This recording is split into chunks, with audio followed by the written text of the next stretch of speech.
الحمدللہ وکفا وسلام علی عبادہ الذین اصطفیٰ اما بعد فاعوذ باللہ من الشیطان الرجیم بسم اللہ الرحمن الرحیم سورۃ اللقمان مکیہ وہی 34 آیہ و4 رکوعات الف لام میم تلک آیات الکتاب الحکیم۔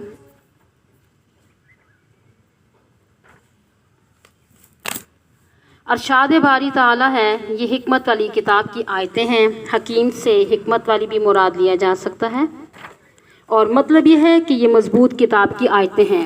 جہاں تک حکمت کا تعلق ہے اس کا ذکر آگے لقمان کے واقعے میں آ رہا ہے کہ قرآن کریم میں بلا شبہ حکمت پر مشتمل ہے، جیسے کہ اللہ تعالیٰ کا فرمان ہے یؤتی الحکمۃ من یشاء ومن یؤت الحکمۃ فقد اوتی خیرا کثیرا۔ سورۃ البقرہ کی آیت ہے کہ اللہ تعالیٰ جسے چاہتا حکمت اور دانائی عطا فرماتا ہے، اور جسے اس نے حکمت اور دانائی عطا فرما دی ہے اس کو خیر کثیر عطا فرما دی۔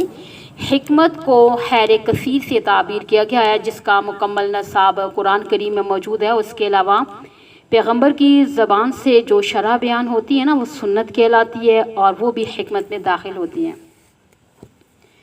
فرمایا کہ یہ ایسی کتاب حکیم ہے کہ جو ہدی و رحمت للمحسنین، نیکی کرنے والوں کے لیے ہدایت اور رحمت ہے۔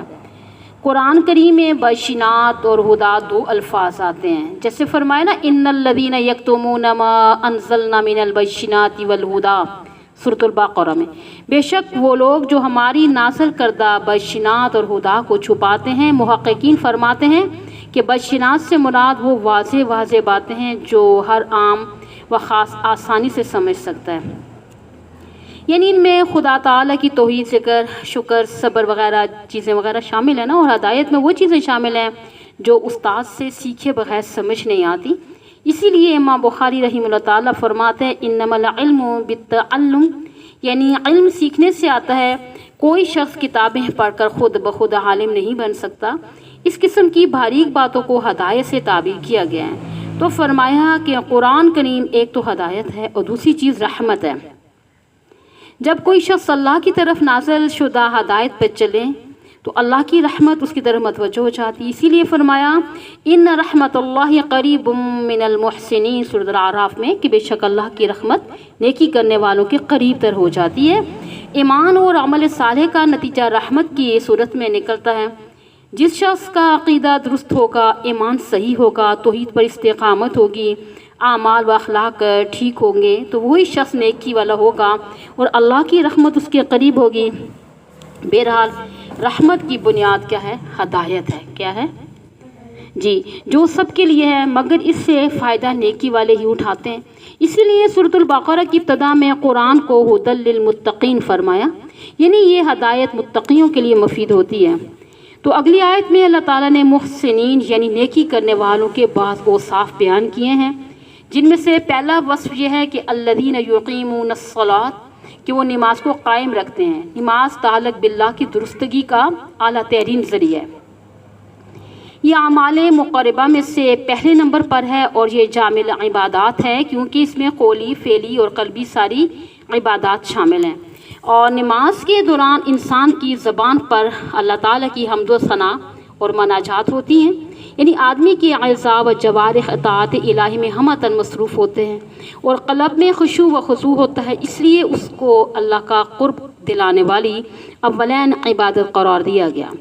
سورۃ العلق کے آخر میں فرمایا کہ وسجد واقترب، یعنی نماز کے ذریعے سجدہ ریز ہو کر اللہ تعالیٰ کا قرب حاصل کرو۔ موطا امام مالک میں حضرت عمر فاروق رضی اللہ تعالیٰ کا وہ موجود ہے کہ جو آپ نے خلافت اسلامیہ کے تمام یعنی کہ گورنروں کو لکھا تھا نا کہ انا من اہم امورکم عندی الصلاۃ، کہ تمہارے کاموں میں سے میرے نزدیک اہم ترین کام کیا ہے؟ نماز ہے۔ یعنی جس نے نماز کو قائم کیا اس نے سارے دین کو قائم کیا، جس نے نماز کو ضائع کیا وہ باقی چیزوں کو بھی بہت زیادہ ضائع کرنے والا ہوگا۔ یہی وجہ ہے کہ عروج اسلام کے زمانے میں علاقے کے گورنر یا دوسرے اعلیٰ افسر لوگوں کو نماز پڑھایا کرتے تھے۔ وہ صلاحیت والے لوگ تھے اور کتاب اللہ کو جانتے بھی تھے، تو ہمارے زمانے میں حاکموں کی اکثریت فساق و فجار پر بھی مشتمل ہے. اکثر کہہ رہی ہوں سب نے نہ شکل و صورت اسلامی ہے اور نہ اخلاق ہے اور نہ اعمال ہے. عالمگیر رحمۃ اللہ علیہ، صلاح الدین ایوبی رحمہ اللہ تعالیٰ اور ناصر الدین یعنی کہ ایتمش اور محمود غزنوی جیسے حکمران اسلامی تاریخ میں خال خال ہی نظر آتے ہیں. یہ لوگ اسلامی تعلیمات سے واقف تھے اور ان کا عمل بھی صحیح تھا. اور آج کے احکام تو نماز کا تمسخر اڑاتے ہیں، نمازیوں کی تحقیر کرتے ہیں، بڑے فخر سے کہتے ہیں یہ 2 رکعت کے امام کیا جانے. افسوس کہ انہوں نے نماز کی حقیقت کو نہیں سمجھا، ورنہ نماز کو یوں مزاح کبھی بھی نہ اڑاتے. فرمایا کہ نیکی والے لوگوں کی پہلی خصوصیت یہ ہے وہ نماز کو قائم رکھتے ہیں، اور دوسری یہ ہے وَيُؤْتُونَ الزَّكَاةَ، وہ زکوٰۃ ادا کرتے ہیں. زکوٰۃ کا ذکر اس مکی صورت میں آیا ہے، حالانکہ زکوٰۃ ہجرت کے بعد 2 ہجری میں فرض ہوئی تھی. امام ابن کثیر رحمۃ اللہ علیہ فرماتے ہیں کہ نماز کے ساتھ زکوٰۃ بھی ابتدا میں ہی فرض ہو گئی تھی، اور اس کا تذکرہ سورہ مزمل میں بھی ہے، حالانکہ یہ سورت نبوت کے بعد پہلے سال ہی نازل ہو گئی تھی. البتہ زکوٰۃ کا نصاب یعنی کہ 2 ہجری میں مقرر ہوا، جو کہ صاحب نصاب آدمی کے لیے 40واں حصہ ہے. نقد مال میں سے 2.5% سالانہ، 5 اونٹوں میں سے 1 بکری، 30 گائیں بھینسوں میں سے 1 بچڑا. 40 بکریوں میں سے کتنی بنتی ہے؟ بولے 1 بکری. اور زمین کی پیداوار کا 10واں یا 20واں حصہ اور مادی پیداوار کا 5واں حصہ ادا کرنا لازمی قرار پایا. پڑھا تھا نا آپ نے. تو الغرض مکی زندگی میں زکوٰۃ کے طور پہ کچھ نہ کچھ حصہ ادا کرنا ضروری تھا. پھر جب مدنی زندگی میں اسلامی ریاست قائم ہو گئی تھی تو مال کا نصاب اور شرح ادائیگی بھی مقرر ہو گئی. تو فرمایا نیکی والوں کی تیسری علامت یہ ہے، ایمان بالآخرت کی بات کر رہی ہوں، وَهُمْ بِالْآخِرَةِ هُمْ يُوقِنُونَ، کہ وہ آخرت پر یقین رکھتے ہیں. وقوع قیامت، محاسبہ اعمال اور جزا سزا پر ایمان لانا بھی مسلمان کی بنیادی عقائد میں شامل ہے. جو شخص نماز پڑھتا ہے، زکوٰۃ دیتا ہے، مگر آخرت پر یقین نہیں رکھتا، اس کی نماز اور زکوٰۃ کا کچھ فائدہ نہیں. نیکی والے لوگوں کو یقین ہے قیامت کا دن آنے والا ہے اور اس دن اللہ تعالیٰ کے حضور پیش ہو کر اعمال کا حساب و کتاب بھی دینا ہے. فرمایا کہ جن لوگوں میں یہ 3 اوصاف پائے جائیں گے، اولئک علی ھدی من ربہم، وہ اپنے رب کی طرف سے وہی لوگ ہدایت پر ہوں گے، واولئک ھم المفلحون، اور فلاح بھی انہی کے حصے میں آئے گی. یہی لوگ آخرت میں کامیاب و کامران ہوں گے، اور یہ لوگ خدا کے عذاب سے بچ کر راحت کے مقام تک پہنچ جائیں گے. سورۃ آل عمران میں فرمایا فَمَنْ زُحْزِحَ عَنِ النَّارِ وَأُدْخِلَ الْجَنَّةَ فَقَدْ فَازَ، جو شخص دوزخ سے بچ گیا اور جنت میں داخل کر دیا گیا وہ کامیاب ہو گیا. فرمایا نیکی والے لوگ کامیاب ہوں گے.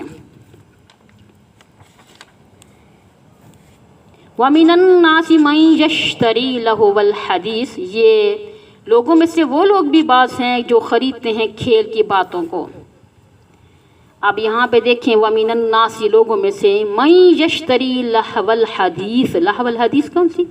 آگے فرماتے ہیں لِيُضِلَّ عَن سَبِيلِ اللَّهِ بِغَيْرِ عِلْمٍ، تاکہ وہ اللہ کے راستے سے گمراہ کر دیں نادانی اور بے سمجھی کے ساتھ.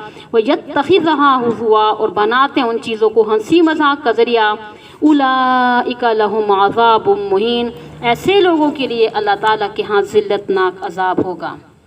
جی مفسرین کرام فرماتے ہیں کہ لہو الحدیث سے ہر وہ چیز مراد ہے جو اللہ تعالیٰ کے ذکر، اس کی عبادت کے راستے میں رکاوٹ بنے. جب قرآن پاک کا نزول ہونے لگا تھا اور اس سے متاثر ہونا شروع ہوئے تو مشرکین مکہ کو سخت تشویش ہوئی اور انہوں نے اس پروگرام میں ہر طرح کی رکاوٹیں کھڑی کرنے کی کوشش کی. مشرکین میں سے ایک شخص یعنی کہ نضر ابن حارث ابن علقمہ اور ابن خلدہ رئیس آدمی تھا، تجارت کے لیے اکثر ایران کی طرف جایا کرتا تھا. لوگوں کو قرآن کی طرف متوجہ ہوتا دیکھا تو اس شخص نے کہنا شروع کر دیا کہ محمد صلی اللہ علیہ وسلم تمہیں قوم عاد اور ثمود کے قصے سناتے ہیں، آؤ میں تمہیں بہمن اور اسفنجار اور ایران کے پرانے بادشاہوں کے قصے سناؤں جو عاد اور ثمود کی کہانیوں سے کہیں زیادہ دلچسپ ہیں.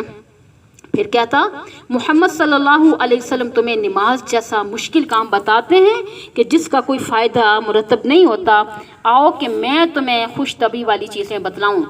جن سے کم از کم تمہیں تفریح تو حاصل ہوگی۔ مقصد یہ تھا کہ لوگ لغویات میں مصروف رہیں اور حضور صلی اللہ علیہ وسلم کی باتوں کی طرف توجہ نہ دیں۔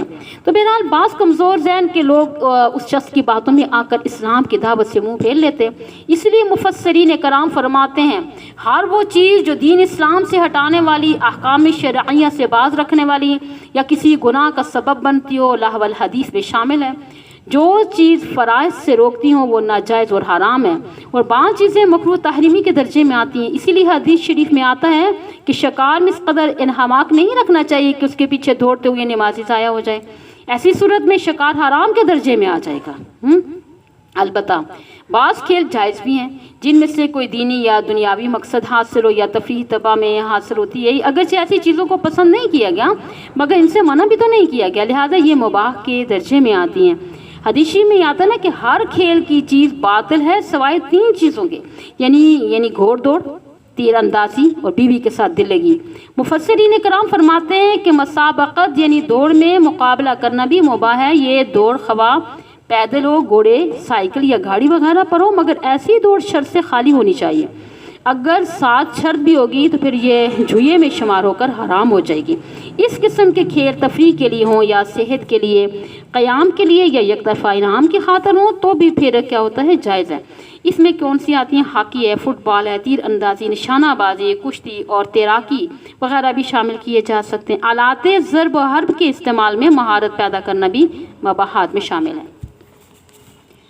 البتہ جو کھیل کود انسان کے فرائض میں رکاوٹ بنتے ہیں نا، ان کی اجازت نہیں ہے، یعنی شطرنج اور چوسر، تاش، کبوتر بازی، بٹیر بازی اور کتوں اور دیگر جانوروں کی لڑائی، پتنگ بازی اور گولیاں کھیلنا، آتش بازی وغیرہ، یعنی کہ ایسی چیزیں ہیں نا جو مکروہ تحریمی اور حرام کے درجے میں آتی ہیں۔ تو یہ مشغلے قدیم زمانے سے چلے آ رہے ہیں اور آج بھی مختلف طبقات میں پائے جاتے ہیں۔ البتہ اس زمانے میں ان میں بہت سی چیزوں کا اضافہ بھی ہوا ہے۔ اس وقت یعنی کرکٹ کا کھیل ساری دنیا میں رائج ہے، مگر یہ توسیع اوقات کے سوا کچھ نہیں ہے۔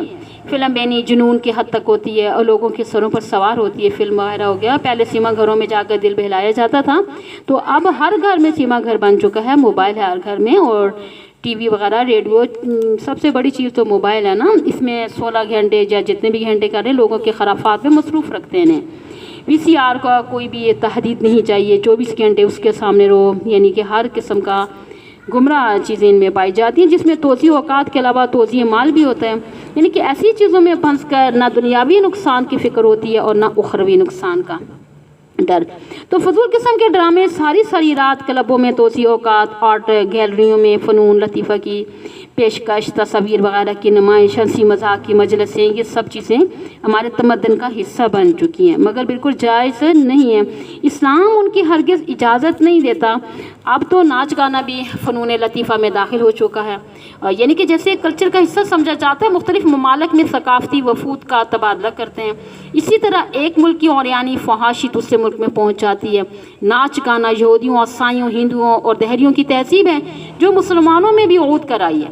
حالانکہ یہ شیطانی کام ہے، انسانی ذہن کو غلط راستے پہ ڈالنے کا ذریعہ ہے، اور گانے کے متعلق بعض روایات میں آتا ہے کہ یہ انسان کے دل میں نفاق پیدا کرتا ہے۔ حضرت عبداللہ بن مسعود رضی اللہ تعالیٰ، حضرت عبداللہ بن عباس اور امام حسن بصری رحمۃ اللہ علیہ وغیرہ، یعنی کہ کہتے ہیں نا کہ لہو الحدیث سے گانا بجانا مراد دیتے ہیں۔ بہرحال قدیم زمانے میں رقص و سرور کے لیے لونڈیوں کی یعنی کہ خدمات حاصل کی جاتی تھیں، اور آزاد عورتیں یہ پیشہ اختیار نہیں کرتی تھیں، یعنی اس مقصد کے لیے لونڈیوں کو خاص طور پہ ٹریننگ دی جاتی تھی۔ وہ محفلوں میں تفریح کا سامان پیدا کرتی تھی، مگر اس زمانے میں نہ صرف آزاد بلکہ تعلیم یافتہ لڑکیوں نے ناچ گانے کو آرٹ کے طور پہ اپنا لیا ہے۔ اس کے لیے تربیت گاہیں قائم ہو چکی ہیں، جہاں سے اس نام و نہاد فن کی ڈگریاں ملتی ہیں۔ حضور صلی اللہ علیہ وسلم کا فرمان تو یہ ہے نا، گانے بجانے والی لونڈیوں کی خرید و فروخت بھی ناجائز ہے، کیونکہ یہ فحاشی پھیلانے اور لوگوں کو غلط راستے پہ ڈالنے کا سبب بنتی ہیں۔ حضور صلی اللہ علیہ وآلہ وسلم نے ایسی لونڈیوں کی کمائی کو بھی حرام قرار دیا ہے۔ مگر دیکھ لیں آج ہمارے ہاں کیا ہو رہا ہے، موجودہ دور کی یعنی کہ ایکٹریس امیر تحریر لوگوں میں شمار ہوتی ہیں، ایک فلم سے لاکھوں کروڑوں روپے کماتی ہیں، ایک گانے کی ریکارڈنگ کے لیے ہزاروں روپے وصول کرتی ہیں، لوگ ان کو بڑا مقام دیتے ہیں اور ان کی ایک جھلک دیکھنے کے لیے ٹوٹے پڑتے ہیں۔ یہ سب کیا ہے، لہو الحدیث کا حصہ ہیں، یعنی گانے کے لیے استعمال ہونے والی آلات موسیقی بھی حرام ہے، اس لیے قوالی بھی جائز نہیں ہے۔ البتہ اللہ تعالیٰ اس کے رسول کی تعریف غزل یا نعت کی صورت میں کی جائے، یعنی میوزک نہ ہو نا تو جائز ہے، بشرطے کہ اس کے ساتھ آلات موسیقی استعمال نہ ہو، میوزک نہ ہو۔ تو خواجہ نظام الدین اولیاء رحمہ اللہ تعالیٰ کے ملفوظات میں یہ ہے نا کہ ان میں سے کہ قوالی کے بارے میں دریافت کیا گیا تو انہوں نے فرمایا کہ قوالی جائز ہیں مگر اس کی بعض شرائط بھی ہیں، یعنی اس میں آلات موسیقی کا استعمال نہ ہو، گانے والی عورت یا بے ریش بچہ نہ ہو، بلکہ گانے والا آدمی متشرع ہو، یعنی حمد و نعت کی محفل کا مقصد تقرب الہی ہو، نہ کہ کھیل تماشا ہو۔ دیکھ لیں کہ ہماری قوالیاں کس طرح ان شرائط پر پوری اترتی ہیں۔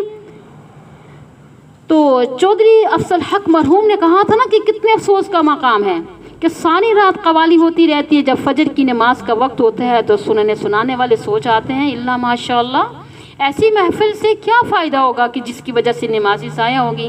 تو آپ خود ہی فیصلہ کریں نا کہ ایسی مجلسوں سے اللہ اس کا رسول خوش ہوں گے یا ناراض ہوں گے۔ جو چیزیں نماز سے غافل کرتی ہیں نا وہ تو نیری لعنت ہے، اور جو قوالی مذکورہ شرائط کے بغیر ہوگی وہ حرام یا مکروہ تحریمی کے زمرے میں آ جائے گی۔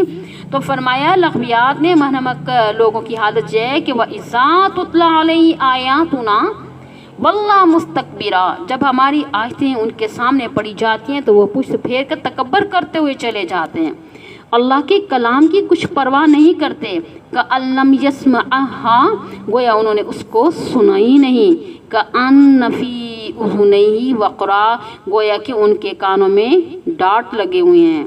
تو وہ سماعت سے یہ اکثر محروم ہیں۔ تو تمام غافل لوگوں کا یہی حال ہے کہ وہ آیات الہی سنتے وقت اندھے اور بہرے ہو جاتے ہیں۔ ان کا فائدہ تو اسی میں ہے کہ وہ کلام الہی کو سنیں، اس میں غور و فکر کریں، اس کے مطابق عقیدہ اور عمل بنائیں، نہ کہ اس کو سنی اور ان سنی کر دیں۔ ایسے لوگوں کے متعلق فرمایا فَبَشِّرْهُ بِعَذَابٍ علیم، کہ انہیں دردناک عذاب کی خوشخبری سنا دیں۔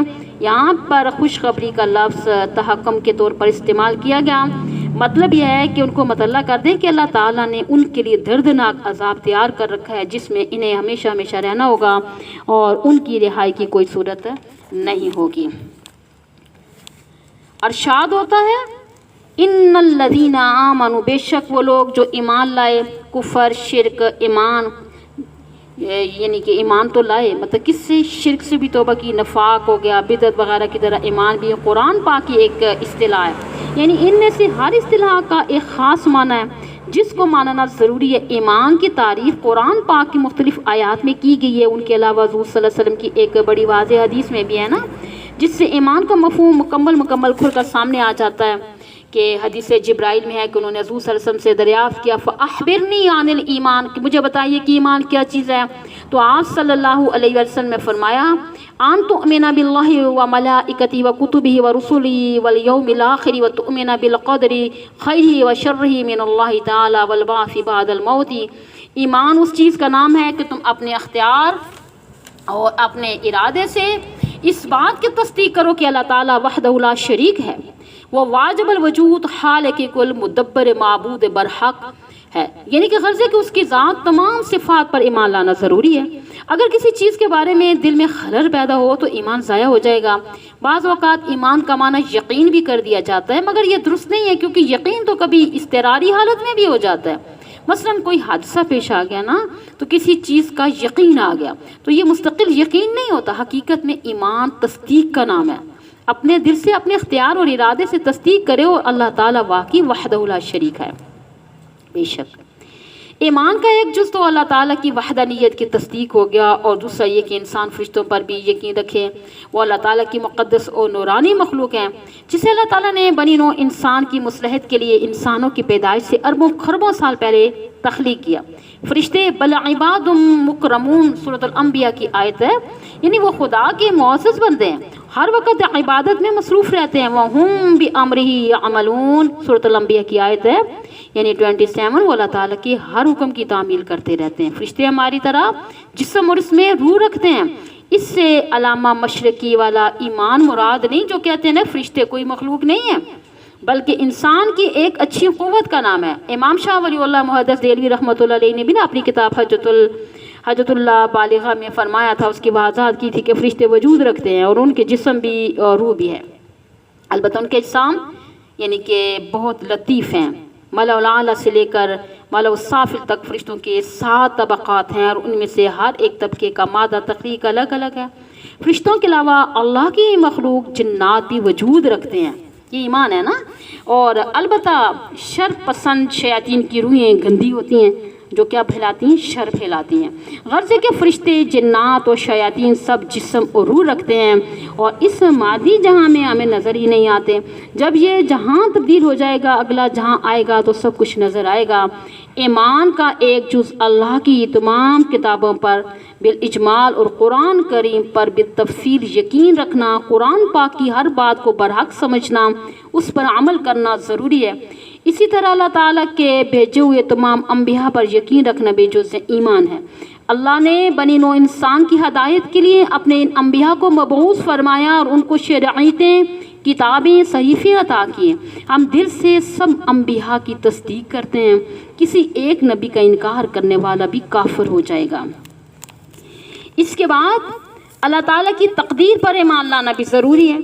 تو آج تک جو کچھ کائنات میں ہو چکا ہے یا ہو رہا ہے یا آئندہ ہونے والا ہے، سب کچھ اللہ تعالیٰ کی علم، مشیت اور ارادے کے مطابق ہو رہا ہے۔ خلقہ فقدرہ، سورہ عبس میں فرمایا نا کہ اللہ نے ہر چیز کو پیدا فرمایا اور اس کی تقدیر بنائی، لہذا تقدیر الہی سے انکار کرنے والا بھی ایمان سے خالی تصور ہوگا اور اس کی کوئی نیکی قابل قبول نہیں ہوگی۔ اسی طرح بعث بعد الموت پر یقین رکھنا بھی جزء ایمان ہے۔ مرنے کے بعد ہر انسان کو دوبارہ زندہ کیا جائے گا، قیامت قائم ہوگی، حساب و کتاب کی منزل آئے گی، جزا و سزا کا فیصلہ ہوگا۔ ان سب اجزاء ایمان کی تصدیق کرنا ضروری ہے۔ اللہ کا فرمان ہے وَمَن يَكْفُرْ بِاللَّهِ وَمَلَائِكَتِهِ وَكُتُبِهِ وَرُسُلِهِ وَالْيَوْمِ الْآخِرِ فَقَدْ ضَلَّ ضَلَالًا بَعِيدًا۔ سورہ نساء کی آیت ہے کہ جس نے اللہ تعالیٰ کی وحدانیت، اس کی کسی صفت کا انکار کیا یا اس کے فرشتوں، کتابوں اور رسولوں، آخرت کے دن کا انکار کیا، وہ گمراہ ہو کر یعنی دور پڑا جائے گا۔ یعنی ایسے شخص کو نجات نہیں ملے گی۔ گویا ایمان ایک ایسی بنیاد ہے جس پر عمل کی عمارت کھڑی ہوتی ہے۔ سورۃ الانبیاء میں بھی فرمایا فَمَن يَعْمَلْ مِنَ الصَّالِحَاتِ وَهُوَ مُؤْمِنٌ فَلَا كُفْرَانَ لِسَعْيِهِ۔ سورۃ الانبیاء میں آیت ہے 94۔ یعنی جو شخص نیک اعمال انجام دے گا بشرطے کہ اس میں ایمان موجود ہو تو اس کی محنت رائگان نہیں جائے گی۔ اگر ایمان کے بجائے کفر اور شرک بھرا ہوا ہے تو اس کے پہاڑوں جتنے بڑے بڑے عمل بھی ضائع ہو جائیں گے۔ انسان مجرم بن کر دائمی جہنم کا مستحق ٹھہرے گا۔ ایمان ہر نیکی کی جڑ اور بنیاد ہے، اس لیے تمام انبیاء، ان کے متبعین، اولیاء اور بزرگان دین سب سے پہلے ایمان کی درستگی کی تعلیم دیتے ہیں۔ آپ کسی بزرگ کی کوئی کتاب یا ملفوظ اٹھا کر دیکھیں، انہوں نے پہلا سبق ایمان کی درستگی کا ہی دیا۔ ہر نبی نے بھی یہی تعلیم دی۔ قال یا قوم اعبدوا اللہ ما لکم من الہ غیرہ، سورہ ہود میں آیا اے میری قوم کے لوگوں، صرف اللہ کی عبادت کرو، اس کے سوا تمہارا کوئی معبود نہیں ہے۔ بہرحال یہ سارے اجزاء ایمان میں ہیں، یعنی کہ جن کی تصدیق کرنا ضروری ہے ورنہ ایمان مکمل نہیں ہے۔ فرمایا وہ لوگ جو ایمان لائے وعملوا الصالحات، اور انہوں نے نیک اعمال انجام دیے۔ نیک اعمال تو بے شمار ہیں، تاہم بنیادی طور پہ ان میں سے یعنی کہ فرائض مراد ہیں۔ حضرت مجدد الافسانی رحمۃ اللہ علیہ فرماتے ہیں نا کہ ایمان اور توحید کی درستگی کے بعد فرائض اربعہ یعنی نماز، روزہ، زکوٰۃ، حج نیک اعمال ہے، اور دیگر نیک اعمال میں جہاد، قربانی، صلہ رحمی، صدقہ، خیرات، حسن اخلاق وغیرہ شامل ہیں۔ تو فرمایا ایمان لانے کے بعد جن لوگوں نے اچھے اعمال انجام دیے، لہم جنات النعیم، ان کے لیے نعمتوں کے باغات ہیں، خالدین فیہا، وہ ان باغات میں ہمیشہ رہیں گے، وہاں سے نکالے نہیں جائیں گے۔ عام طور پر جنت کے ذکر کے ساتھ اللہ نے جنات عدن تجری من تحتها الانہار کا ذکر بھی فرمایا۔ وہ ایسے رہائشی باغات ہوں گے جن کے سامنے نہریں بہتی ہوں گی۔ فرمایا وعد اللہ حق، یہ اللہ کا وعدہ ہو چکا ہے جو سچا ہے، اس میں شک و شبہ کی گنجائش نہیں ہے۔ تو وہو العزیز الحکیم، اللہ تعالیٰ کمال قدرت کا مالک اور حکمت والا ہے، اس کا ہر کام حکمت پر مبنی ہے۔ انسان کی تخلیق پھر جزائے عمل کا سارا نظام اس کے حکیم ہونے کی واضح دلیل ہے۔ فرمایا اللہ تعالیٰ ایسا کمال قدرت کا مالک ہے، ایسا حکیم ہے جس نے خلق السماوات بغیر عمد ترونہا کے بغیر ستونوں کے آسمان پیدا کیے جنہیں تم دیکھتے ہو۔ حضرت عبداللہ بن عباس رضی اللہ تعالیٰ فرماتے ہیں نا کہ آسمان کے ستون تو ہیں مگر تمہیں نظر نہیں آتے۔ وَأَلْقَى فِي الْأَرْضِ رَوَاسِيَ اور زمین میں بوجھل پہاڑ رکھ دیے، آن تمید بکم تاکہ وہ کسی طرف جھک نہ جائے، یعنی ڈھولے نہ لگے۔ ایک عام مثال ہے نا، اگر کشتی میں ایک طرف بوجھ زیادہ ہو تو وہ چلتے وقت اس طرف کو ڈھلک جائے گی، لہٰذا اس کو متوازن بنانے کے لیے دوسری طرف بھی بوجھ رکھنا پڑتا ہے۔ زمین میں ایک کرہ ہے نا جو فضا میں معلق ہے، اور قدیم فلاسفر کہتے ہیں کہ زمین ساکن ہے، مگر جدید سائنس نے ثابت کر دیا یہ متحرک ہے اور 24 گھنٹے میں اپنے محور کے یعنی کہ گرد گھومتی رہتی، جبکہ سال بھر میں سورج کے گرد ایک چکر مکمل کرتی ہے۔ اب سوال یہ پیدا ہو کہ جب یہ حرکت کرتی ہے تو اس پر موجود ہر چیز بھی حرکت کرتی ہے، لہٰذا اس کے ڈھولنے کا کیا مطلب ہے؟ مفسرین کرام فرماتے ہیں مجموعی طور پر زمین کے ساتھ تمام چیزیں بھی حرکت کرتی ہیں، مگر بعض مقامی عوامل بھی ہوتے ہیں اور جن کی وجہ سے زمین کے توازن میں خلل واقع ہو سکتا ہے۔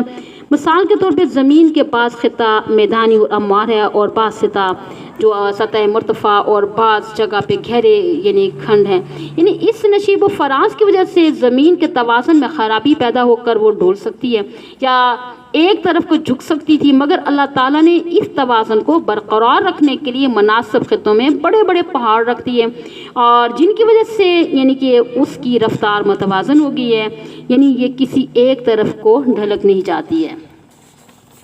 تو پرانی تحقیق کے مطابق دنیا کی بلند ترین پہاڑوں کی بلندی یعنی 3 میل کے قریب ہے، اور زمین کی وسعت کے اعتبار سے اتنے بڑے پہاڑ کی مثال ایسی ہے نا کہ جیسے گز کے اوپر ایک جو کا جو 17واں حصہ رکھ دیا جاتا ہے، اور پہاڑوں کی بلندی کے مقابلے میں سمندروں کی گہرائی کہیں زیادہ ہے۔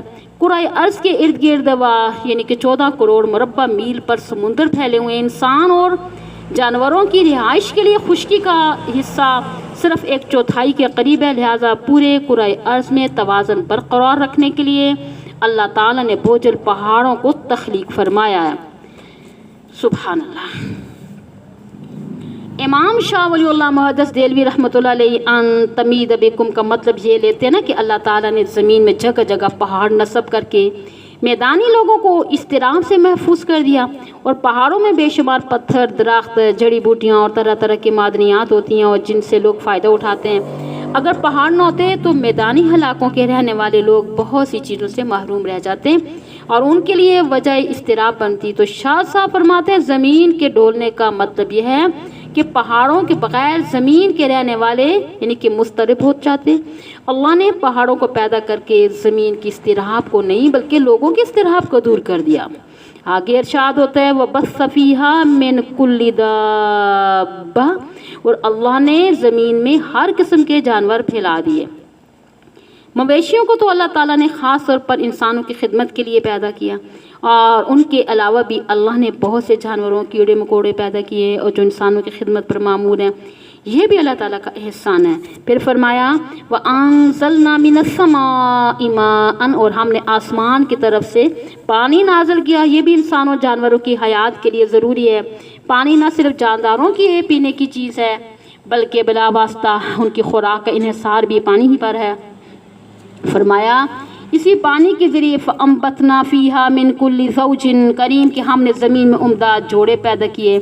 اللہ نے آسمان کی طرف سے بارش برسا کر پر رونق خوش منظر اور کارآمد درخت پیدا کیے، طرح طرح کے پھول پھل، اناج اور سبزیاں پیدا کیے ہیں جو انسانوں اور جانوروں کی خوراک بنتی ہیں۔ سورہ رعد میں اللہ تعالیٰ نے پانی کا ایک کمال بھی بیان کیا نا، دیکھو زمین پر طرح طرح کے درخت، پودے، بیلیں ہیں جو مختلف رنگوں اور مختلف ذائقوں کے پھل پیدا کرتے ہیں، حالانکہ یسقیٰ بماء واحد وہ سب ایک ہی پانی سے سیراب ہوتے ہیں۔ کوئی چھوٹا پھل ہے، کوئی بڑا ہے، کوئی سبز ہے، کوئی سرخ ہے، کوئی زرد ہے، یعنی کہ کسی کا ذائقہ میٹھا ہے اور کسی کا پھیکا ہے اور کسی کا کڑوا ہے، مگر پانی سب نے ایک ہی گھاٹ سے پیا ہے۔ یہ اللہ تعالیٰ کی قدرت کا بہت بڑا شاہکار ہے۔ ایسے عجیب و غریب امور وہی انجام دیتا ہے جو تمام قدرتوں کا مالک اور ہر چیز کا خالق اور مدبر ہے۔ آگے ارشاد ہوتا ہے ھذا خلق اللہ یہ سب کچھ اللہ کا پیدا کردہ ہے۔ آسمان سے لے کر زمین تک، زمین اور سمندروں کے اندر کی ہر چیز اللہ ہی نے پیدا کی ہے۔ فَأَرُونِي مَاذَا خَلَقَ الَّذِينَ مِن دُونِهِ، اور آپ بتلاؤ کہ مشرکوں نے اللہ کے سوا جن کو اپنا معبود حاجت روا مشکل کشا بنا رکھا ہے، انہوں نے کیا پیدا کیا؟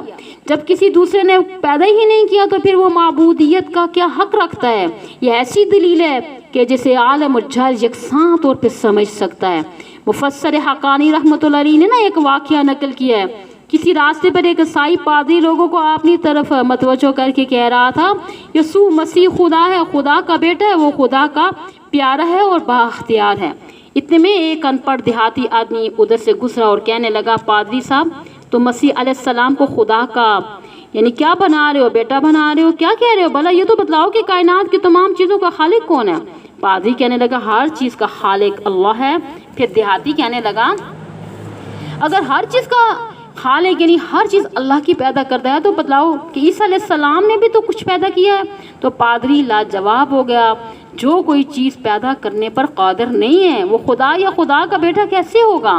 اس آیت کریمہ کا بھی یہی مفہوم ہے۔ اگر تمہارے خود ساختہ معبودوں نے کچھ پیدا نہیں کیا تو دکھا دو کون سی چیز پیدا کی ہے۔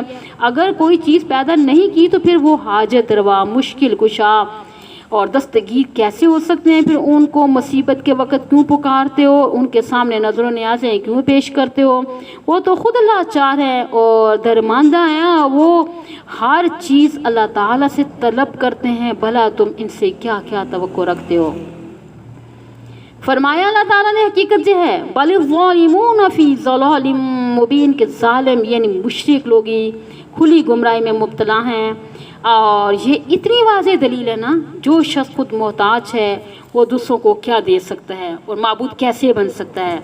اللہ تعالیٰ کا فرمان تو یہ ہے، یسألہ من فی السماوات والارض، سورہ الرحمن کی آیت ہے 29۔ آسمان اور زمین کی ہر چیز اللہ ہی کے سامنے دستے سوال دراز کرتی ہے، مگر تم کہتے ہو کہ فلاں بھی رازق ہے، فلاں بھی یہ دیتا ہے، اولاد، کاروبار وغیرہ دے سکتا ہے، شفا دے سکتا ہے۔ اللہ تعالیٰ نے اس دلیل کے ذریعے شرک کا رد بھی فرما دیا۔